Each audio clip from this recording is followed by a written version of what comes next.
कोनेलियन उस तरह से नहीं लगा है जी। ठीक है, मैं सुनील भाई के पास आता हूँ। सुनील भाई, बीच में मैंने आपको भी बहुत बार कुर्सी पे टॉवल लगाए देखा है, लेकिन आजकल टॉवल हट गया है। सर आज तो कम से कम ले आते, थोड़ा बहुत हमें भी आसरा हो जाता कि थोड़ा सा हमारा भी कॉलोनियल हैंगओवर अभी बाकी है। तो आपकी टिप्पणी चाहूंगा इस सारे सब्जेक्ट के ऊपर, सुनील भाई। धन्यवाद दिनेश जी। ये सही है। मुझे ये लगता है कि आप कॉलोनियल कह रहे हैं और अंग्रेजों का की परंपरा कह रहे हैं। मैं एक कोर्स करने के लिए गया था कार्डिफ यूनिवर्सिटी इंग्लैंड में। मैं वहाँ के वाइस चांसलर को भी तौलिया लगा के बैठे हुए नहीं देखा। मैं कई बार उनसे मिलने गया था। जो टीचर हमको पढ़ाते थे उनके भी कमरों में तौलिया नहीं होती थी। मैंने वहाँ के वाइस चांसलर को यूनिवर्सिटी साइकिल से आते जाते हुए देखा था। वो जब यूनिवर्सिटी से जाने लगते थे तो अपना जो सूट वगैरह होता था वो टांग देते थे अपने रूम में ही, और उसके बाद साइकिल वाला वो हेलमेट वगैरह पहना और ट्रैक सूट पहना और साइकिल से चल दिए अपने घर। उनको ही मैंने नहीं देखा, अपने किसी टीचर को मैंने नहीं देखा लगाए हुए। मुझे उसी दौरान बीबीसी में कुछ समय के लिए काम करने के लिए मौका मिला। तो जो बीबीसी में अंग्रेज जर्नलिस्ट होते थे और उनका जो एडिटोरियल मीटिंग होती थी सवेरे सवेरे, मैं उसको भी अटेंड किया। वहां भी मैंने इस तरह का नहीं किसी को तौलिया लगा के बैठे हुए नहीं देखा। अलबत्ता जब मैं इंडियन एम्बेसी में गया तो वहां तौलिया लगा के लोगों को बैठे जरूर देखा मैंने। इंग्लैंड के अखबारों के दफ्तर में मैं गया, वहां भी मैंने किसी जर्नलिस्ट को तौलिया लगा के नहीं देखा। बीबीसी वेल्स के दफ्तर में भी मैंने गया, मैंने कुछ काम भी किया और दफ्तर में विजिट भी मैंने किया। मैंने किसी को लगा बैठे हुए नहीं देखा तौलिया लगा करके। बर्मिंघम पैलेस में घूमने गया था तो वहां जगह जगह घूमते घूमते हमने चूंकि ऐसे भी इलाके देखे जो आम पर्यटक नहीं देख पाता है, लेकिन मुझे ये नहीं दिखाई पड़ा कि कोई अफसर या कोई व्यवस्थापक या कोई इंतजामिया अपनी कुर्सी पर तौलिया लगा के बैठा हो और इस तरह की बात। मतलब तो मैं चूंकि मैं इतिहास इसका जानता नहीं, इसलिए मुझे नहीं लगा, नंबर एक। नंबर दो, मैंने अपने जीवन में किसी सफल व्यक्ति को इस तरह से आडंबरपूर्ण जीवन जीते हुए नहीं देखा है, चाहे वो प्रशासनिक अधिकारी रहा हो, चाहे हमारे यूनिवर्सिटी का प्राध्यापक रहा हो, चाहे विश्वविद्यालय का कुलपति रहा हो, चाहे एक बढ़िया जर्नलिस्ट रहा हो, चाहे एक बढ़िया शोध विद्यार्थी रहा हो, कोई बढ़िया अच्छा पत्रकार रहा हो। किसी बड़े पत्रकार को मैंने नहीं देखा। मैंने राजेंद्र माथुर को नहीं देखा, मैंने गिरिलाल जैन को लगाते हुए नहीं देखा कि ये लोग कुर्सी तौलिए पे लगा के बैठते हों। शरद जी ने बात कही, तमाम ब्यूरोक्रेट्स को मैं आज भी जानता हूं, तब भी जानता था।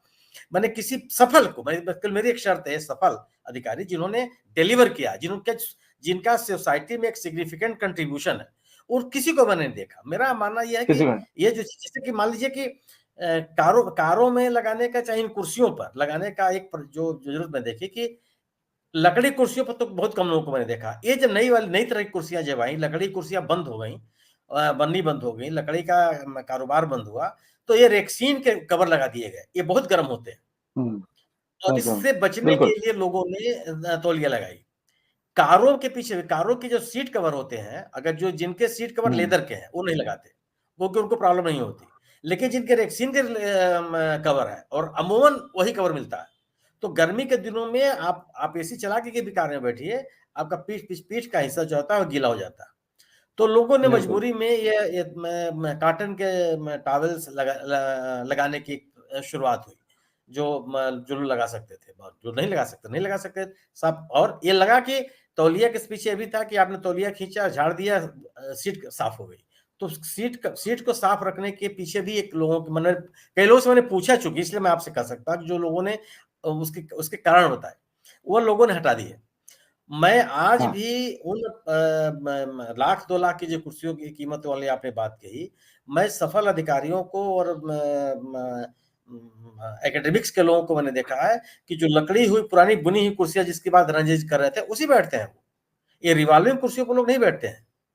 एकदम पीछे की तरफ जाकर के तन करके अपने आराम से पीठ को सटा करके भीतर बैठते हैं, वो लंबे समय तक बैठते हैं। होता क्या है, मेरा अपना यह मानना है कि जो ये तामझाम है वह केवल एक तरह का कॉम्प्लेक्स है। अगर ये सुविधा नहीं, किसी अन्य कारण से अगर आप यूज नहीं करते, तो एक तरह का एक कॉस्मेटिक तरीका है अपने कमियों को छुपाने का।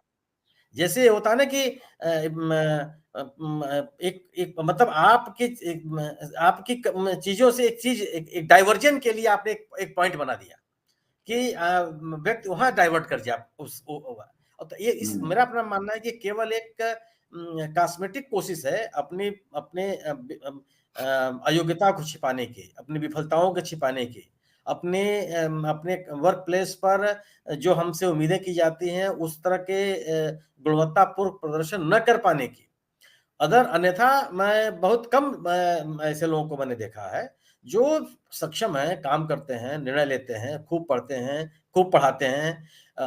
मैं सोचिए मैं इलाहाबाद विश्वविद्यालय का विद्यार्थी रहा, मेरे अपने समय तक मेरे विश्वविद्यालय का कोई टीचर जो जिसने मुझे पढ़ाया है, वो स्कूटर से नहीं आता था, सब साइकिल से आते थे। Each and everyone. मैं 1947 का विद्यार्थी नहीं रहा हूं, लेकिन कोई भी टीचर सब, और जो यूनिवर्सिटी माने और यूनिवर्सिटी से बाहर निकलने के बाद बाजार वगैरह में भी सब्जी खरीदते हुए लोग मुझे अब उनको साइकिलों से देखा है। जो यूनिवर्सिटी कैंपस में रहते थे, बगल में कॉलेज वगैरह में, वो पैदल चले आते थे डिपार्टमेंट में। वो कभी कार से आ रहे हो, कोई चपरासी उनका दरवाजा खोल रहा हो, कोई उनका बैग पकड़ रहा हो, ऐसे कम मैंने किसी को देखा ही नहीं। एक टीचर बहुत बाद में हेड ऑफ डिपार्टमेंट भी, उन्होंने कई किताबें में लिखी, वो टाई सूट लगा करके आते थे, लेकिन स्कूटर से आए वो। लेकिन मजाल नहीं कि कोई स्टूडेंट, कोई चतुर श्रेणी कर्मचारी, कोई उनका सहायक उनका बैग उनसे हाथ से ले ले, खुद लेके चलते थे। प्रकांड विद्वान पढ़ाते तो लगता था कि माने जो लोग उनके क्लास के स्टूडेंट नहीं थे वो भी आगे बैठते थे, और कभी उन्होंने नहीं पूछा कि तुम क्यों चले आए यहाँ बैठने के लिए। दूसरे क्लास के लोग आगे बैठे हुए, इंटरनेशनल पढ़ाते थे और लोग बैठे हुए हैं। एक बार कई बार कहते थे कि यार इतने लड़के हमारे क्लास में कहां से आ गए, फिर शुरू हो गए। लेकिन मैंने किसी को जो जिन कुलपतियों को हमने देखा, क्या शानदार लोग होते थे वो। और कभी भी कोई क्राइसिस हो जाए, विद्यार्थियों के बीच संवाद कायम करने में उनको कभी दिक्कत नहीं हुई। ये तौलिया लगा बैठने वाले लोगों की स्थिति है कि पब्लिक को नहीं फेस कर पाते, समस्याओं को फेस नहीं कर पाते।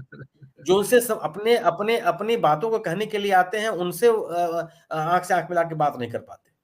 और एक तरह का उन्होंने एक ऐसा ऑरा बना के रखा हुआ है कि आप अपनी बात कहने में भी संकोच करें। क्यों अजन बात कहेंगे ना, खुद मिलेंगे ना बात करें। तो मुझे लगता है कि केवल एक कॉस्मेटिक कोशिश है अपने अपने कमियां छुपाने के लिए। छुपाने। जी।